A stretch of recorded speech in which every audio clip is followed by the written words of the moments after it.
اللہ رب العزت کی حمد و ثنا کے بعد ان گنت بے حساب لاتعداد امام الرسل ہادی سبل مولا کل مختار کل احمد مجتبیٰ جناب محمد مصطفیٰ صلی اللہ علیہ وسلم کی بارگاہ گہر و ناز میں اپنی عقیدت و محبت کا خراج پیش کرنے کے بعد اللہ رب العزت کا بے حد احسان عظیم ہے کہ جس خالق لم یزل نے ماہ مقدس ماہ رمضان المبارک جیسی عظیم ساعتوں سے نوازا اور پھر اس کا الوداعی جمعہ نصیب کیا اور پھر ہمیں حاضری کا بھی موقع نصیب کیا۔ دعا ہے کہ خالق مالک رازق رب وہ ذات جل جلالہ و عما نوالہ وہ ذات ہمارے تمام روزوں کو اور تراویحوں کو اور نمازوں کو اپنی بارگاہ میں شرف قبولیت عطا فرمائے۔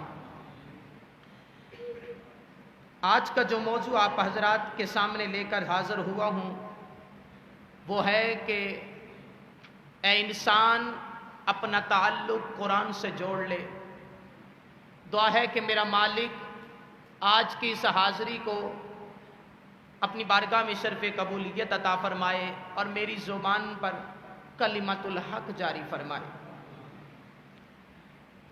قرآن بڑی عظمت والی کتاب ہے، کون نہیں جانتا کہ قرآن کیا ہے، لیکن بدقسمتی سے ہم قرآن سے تعلق توڑ چکے ہیں۔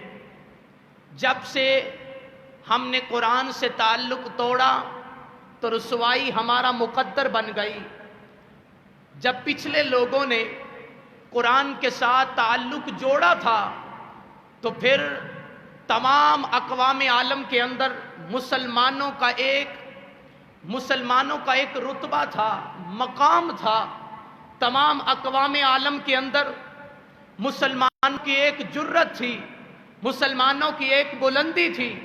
لیکن جب سے ہم نے قرآن سے تعلق توڑا میرا رب ناراض ہو گیا، اور جب ہم نے قرآن کو چھوڑا تو اللہ رب العزت کی ذات نے ہمیں چھوڑ دیا۔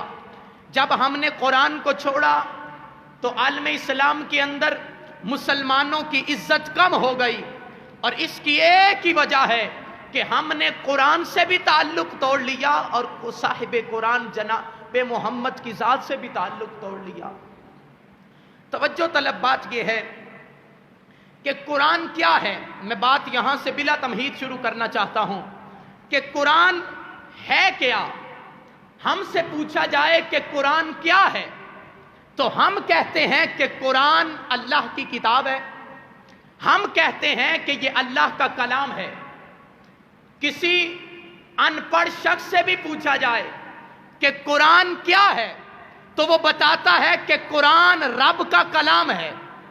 قرآن رب کا کلام ہے۔ قرآن کیا ہے؟ قرآن رب کی باتیں ہیں۔ قرآن کیا ہے؟ قرآن رب سے بات کرنے کا ایک ذریعہ ہے۔ تو کسی عام بندے سے بھی پوچھا جائے کہ قرآن کیا ہے تو وہ بتاتا ہے کہ قرآن اللہ کا کلام ہے۔ لیکن آئیے ام المومنین مومنوں کی ماں اماں عائشہ صدیقہ سے صحابہ نے پوچھا کہ اے اماں آپ بتائیے کہ مصطفیٰ کے اخلاق کیا ہیں؟ مصطفیٰ کے اخلاق کیا ہیں؟ چاہیے تو یہ تھا کہ اماں عائشہ یہ بتاتی کہ میرے مصطفیٰ کا مسکرانا ان کا اخلاق ہے، میرے مصطفیٰ کی نظریں نیچی رکھنا یہ ان کا اخلاق ہے، محبت کے ساتھ بولنا یہ مصطفیٰ کا اخلاق ہے، میرے آقا کا خرام ناز کرنا یہ میرے مصطفیٰ کا اخلاق ہے، میرے مصطفیٰ کی میٹھی بولی میرے مصطفیٰ کا اخلاق ہے۔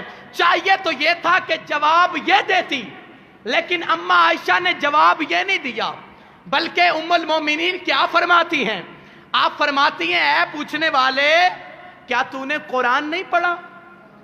بولے ذرا، کیا تو نے قرآن نہیں پڑھا؟ وہ کہتا ہے قرآن تو صبح و شام پڑھتا ہوں، دن رات پڑھتا ہوں۔ اماں عائشہ فرماتی ہیں کان خلقہ القرآن، یہ قرآن تو مصطفیٰ کا اخلاق ہے۔ فرمایا یہ قرآن تو مصطفیٰ کا اخلاق ہے۔ اب اماں عائشہ فرماتی ہیں کہ قرآن مصطفیٰ کا اخلاق ہے اور ہم کہتے ہیں کہ قرآن رب کا کلام ہے۔ توجہ طلب بات ہے، بہت ہی پیارا نکتہ کہ ہم اور ساری قوم کہتی ہے، اور یہ سچ بات ہے، حق بات ہے کہ قرآن اللہ کا کلام ہے، رب کی باتیں ہیں، اور اماں عائشہ فرماتی ہیں کہ قرآن مصطفیٰ کا اخلاق ہے، قرآن مصطفیٰ کا اخلاق ہے۔ اب توجہ طلب بات یہ ہے کہ ہے ایک ہی قرآن، یہ قرآن مصطفیٰ کا اخلاق بھی ہے اور رب کا کلام بھی ہے۔ اگر اسے نزولی اعتبار سے دیکھا جائے، نازل ہونے کے اعتبار سے دیکھا جائے تو یہ قرآن رب کا کلام ہے۔ اگر اسے احکام کے طور پر دیکھا جائے تو یہ قرآن رب کا کلام ہے، لیکن اگر اسے مصطفیٰ کے اخلاق کے طور پہ دیکھا جائے تو یہ اخلاق مصطفیٰ ہے، یہ اخلاق مصطفیٰ ہے۔ تو پھر توجہ طلب بات ہے کہ ہے ایک ہی قرآن، وہی 30 پارے، وہی سورتیں، وہی رکوع اور وہی آیات، اور یہ سب کچھ ہے ایک ہی قرآن بیک وقت ایز دا سیم ٹائم خدا کا کلام بھی ہے، مصطفیٰ کا اخلاق بھی ہے۔ اور توجہ طلب بات یہ ہے کہ یہ ہے ایک قرآن، لیکن ایک ہی قرآن ایک وقت کیسے رب کا کلام ہو گیا، کیسے مصطفیٰ کا اخلاق ہو گیا؟ اب اس کا جواب سنیے۔ علم والے لوگ یہاں پہ اٹک گئے، جاننے والے لوگ یہاں پہ پھنس گئے، اٹک گئے، لیکن اللہ کے ولی، معرفت رکھنے والے، رب کے کلام کی معرفت رکھنے والے عشاق لوگ، انہوں نے یہ فیصلہ کیا، انہوں نے کہا کہ توجہ طلب بات یہ ہے کہ جو کلام ہوتا ہے نا، کلام، یہ کلام کرنے والے کی صفت ہوتا ہے۔ کیسے؟ میں کلام کر رہا ہوں، میں آپ سے باتیں کر رہا ہوں تو یہ میری صفت، آپ باتیں کرتے ہیں تو یہ آپ کی صفت، کوئی اور عالم بات کرتا ہے تو یہ اس کی صفت۔ ہمیشہ کلام جو ہوتا ہے، باتیں جو ہوتی ہیں، وہ باتیں کرنے والے کی صفت ہوتی ہیں، کلام جو ہوتا ہے وہ صاحب کلام کی صفت ہوتا ہے۔ اسی طرح جو اخلاق ہوتا ہے، اخلاق، مثال کے طور پہ کسی کا اچھا اخلاق ہے تو وہ بندے کا ہے، صاحب اخلاق کی صفت ہے، وہ کسی بندے کا اچھا اخلاق ہے تو وہ اس کی اچھی صفت ہے، کسی کا برا اخلاق ہے تو وہ اس کی بری صفت ہے۔ اسی طرح کلام صاحب کلام کی صفت ہے اور اخلاق صاحب اخلاق کی صفت ہے۔ اب بات یہاں پہ توجہ طلب یہ ہے کہ یہ خدا کی صفتیں تھی، قرآن خدا کی صفتیں تھی جو مصطفیٰ پہ 23 سال، کم و بیش 23 سالوں کے اندر ایک ایک آیت کی صورت کے اندر مصطفیٰ پہ اترتی رہی، مصطفیٰ پہ اترتی رہی۔ خدا کی صفتوں کا رنگ مصطفیٰ پہ چڑھتا رہا، خدا کی صفتوں کا رنگ مصطفیٰ پہ چڑھتا رہا، اور جب یہ رنگ چڑھا، اللہ نے پہلے پارے کے آخری رکوع میں فرمایا صبغت اللہ ومن احسن من اللہ صبغہ، فرمایا یہ جو حسین رنگ ہے نا، یہ سب سے بڑا حسین رنگ رب کا رنگ ہے، سب سے بڑا حسین رنگ رب کا رنگ ہے۔ میں اپنی بولی میں سمجھاؤں کہ یہ قرآن رب کا رنگ تھا، رب مصطفیٰ پہ 23 سالوں کے اندر قرآن نازل فرماتا رہا، اپنا رنگ مصطفیٰ پہ چڑھاتا رہا، اپنا رنگ مصطفیٰ پہ چڑھاتا رہا۔ اور جب یہ رب کے جمال کی صفتیں مصطفیٰ پہ نازل ہوئی، رب کے کمال کی صفتیں مصطفیٰ پہ نازل ہوئی، رب کی رفت کی صفتیں مصطفیٰ پہ نازل ہوئی، اور پھر توجہ طلب بات ہے، رب کے شمائل کی صفتیں مصطفیٰ پہ نازل ہوئی، رب کے خصائل کی صفتیں مصطفیٰ پہ نازل ہوئی۔ جب رب کی صفتیں مصطفیٰ کے پہ آئی، مصطفیٰ کی صفتیں رب کی صفتوں میں فنا ہو گئی۔ پھر جب مصطفیٰ مدینہ میں چلتے تھے، جسم تو مصطفیٰ کا تھا لیکن اس کے اندر صفتیں خدا کی تھی، جسم تو مصطفیٰ کا تھا، صفتیں خدا کی تھی، اور پھر لوگ دیکھتے تو مصطفیٰ کو رہے، مانتے خدا کو رہے، دیکھتے تو مصطفیٰ کو رہے، مانتے خدا کو رہے۔ اب کہہ دیں سبحان اللہ، دیکھتے تو مصطفیٰ کو رہے اور مانتے خدا کو رہے۔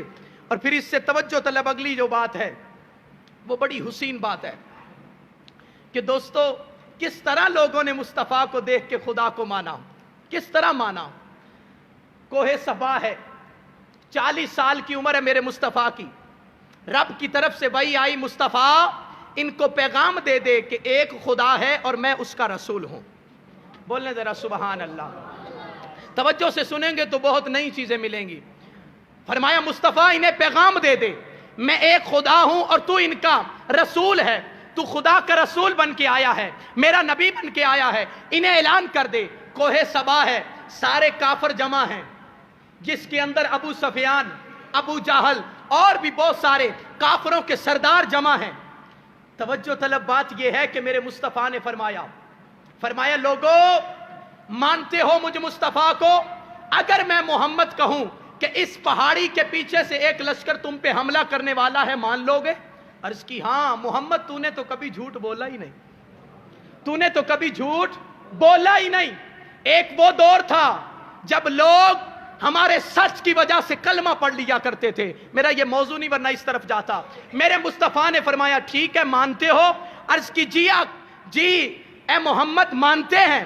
میرے آقا نے فرمایا پھر سن لو، یہی زبان تمہیں کہتی ہے کہ اللہ ایک ہے، بتوں کو چھوڑ دو، تمہارا خدا ایک ہے، میں اس کا رسول بن کے آیا ہوں۔ انہوں نے کہا مصطفیٰ اے محمد جو بھی نبی آتا ہے وہ دلیل لے کے آتا ہے، جو بھی نبی آتا ہے وہ اپنا معجزہ دکھاتا ہے، جو بھی نبی آتا ہے کوئی پتھروں کو چلا کے دکھاتا ہے، کوئی نبی کوڑوں کو تندرست کر کے دکھاتا ہے، کوئی اپنا ہاتھ بغل میں رکھتا ہے چمکا کے دکھاتا ہے، اور کوئی مردوں کو زندہ کر کے دکھاتا ہے۔ بتا تیرے پاس معجزہ کیا ہے؟ کوئی معجزہ تو دکھا۔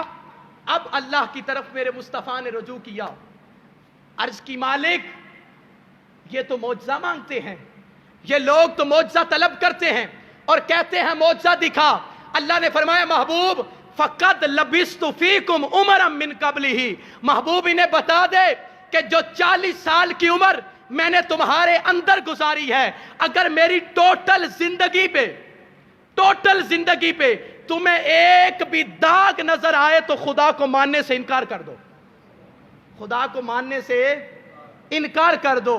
تو اس کا لب لباب کیا نکلا، اس کا نتیجہ کیا نکلا؟ نتیجہ یہی ہے کہ محبوب انہیں بتا دو کہ مجھ محمد کو دیکھو، اگر مجھ میں کوئی کمی نظر آئے خدا کو ماننے سے انکار کر دو، اگر تمہیں مجھ پہ یقین ہے تم چہرہ بدوہا کو دیکھ کے مجھ محمد کو دیکھ کے خدا کو مان لو، مجھ محمد کو دیکھ کے خدا کو مان لو۔ پتہ یہ چلا کہ 23 سالوں کے اندر قرآن کی آیتوں کی صورت کے اندر رب کا کلام اترتا رہا، مصطفیٰ پہ خدا کی صفتوں کا رنگ چڑھتا رہا، اور پھر ایک دن ایسا آیا کہ خرامہ ناز چلنا میرے مصطفیٰ کا تھا لیکن اس کے اندر صفات خدا کی تھی، بولنا میرے مصطفیٰ کا تھا، رب کا کلام تھا، وما ینطق عن الہوی ان ہوا الا وحی یوحی، بولنا میرے مصطفیٰ کا تھا، زبان خدا کی تھی، پھر میرے ہاتھ میرے مصطفیٰ کا تھا اور خدا اس کی قسمیں اٹھاتا تھا۔ اور یہ تو قرآن ہے۔ آئیے قرآن کے بارے میں ایک اور بات عرض کرتا ہوں کہ قرآن کیا ہے۔